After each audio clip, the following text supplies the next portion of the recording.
Mill-Lulju li ġej se jibda programm ta' rkupru fit-tagħlim immirat għal dawk l-istudenti li matul din is-sena skolastika fallew xi jiem mill-iskola minħabba il-pandemija u se jibqa' għaddej sa 3 ta' Settembru.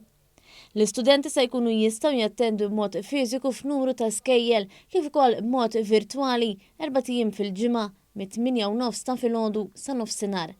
Dan tħabbar waqt konferenza tal-aħbarijiet bit-tema Gvern għan-nies mill-Ministru għall-Edukazzjoni Ġustin Caruana u s-Segretarju Parlamentari għall-Fondi Ewropej Stefan Zrinzo Azzopardi fl-Iskola Primarja ġdida tal-Awra. Il-Ministru Caruana qalet li kien hemm numru ta' assentejiżmu minn madwar 2360 student li jattendu mill-ewwel is-sena tal-primarja sal-11 sena fis-sekondarja.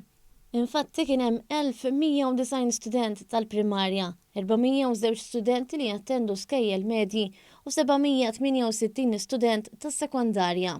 Fil-kuntest tal-pandemija wieħed irid jara kif ħanirkupraw sigħat li ntilfu mit-tagħlim tal-istudenti tagħna. Ovvjament l-ewwel opportunità hija fis-sajf. Allura dan il-programm il-catch-up qed ngħidulu li ħajkun immirat għal dawk it-tfal illi assentaw irwieħhom mill-iskejjel tagħna minħabba il-pandemija. Il-lezzjonijiet tal-istudenti tal-primarja se jsiru f'Raħal ġdid, Birkirkara, il-Awra u Rabat Għawdex.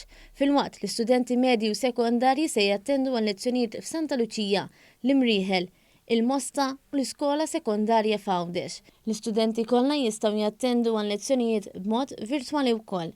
Intant, iċ-ċentru Prince Trust International Achieve Program se jkun qed jaħseb f'taqsimijiet ta' suġġetti fuq livelli differenti għal studenti li għandhom bżonn irkupru għal ċertifikati jew kwalifika f'livell 1, 2 u 3.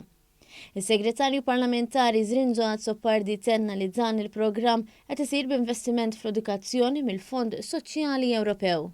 Qegħdin ninvestu madwar €250,000 sabiex ikun jistgħu jsiru lezzjonijiet addizzjonali ħalli nagħtu aktar opportunitajiet ta' tagħlim biex tfal li forsi waqgħu lura nagħtuhom fi żmien tas-sajf l-opportunità illi jagħmlu revision classes biex ikomplu jimxu fil-mixja tagħhom il-qudiem fl-edukazzjoni.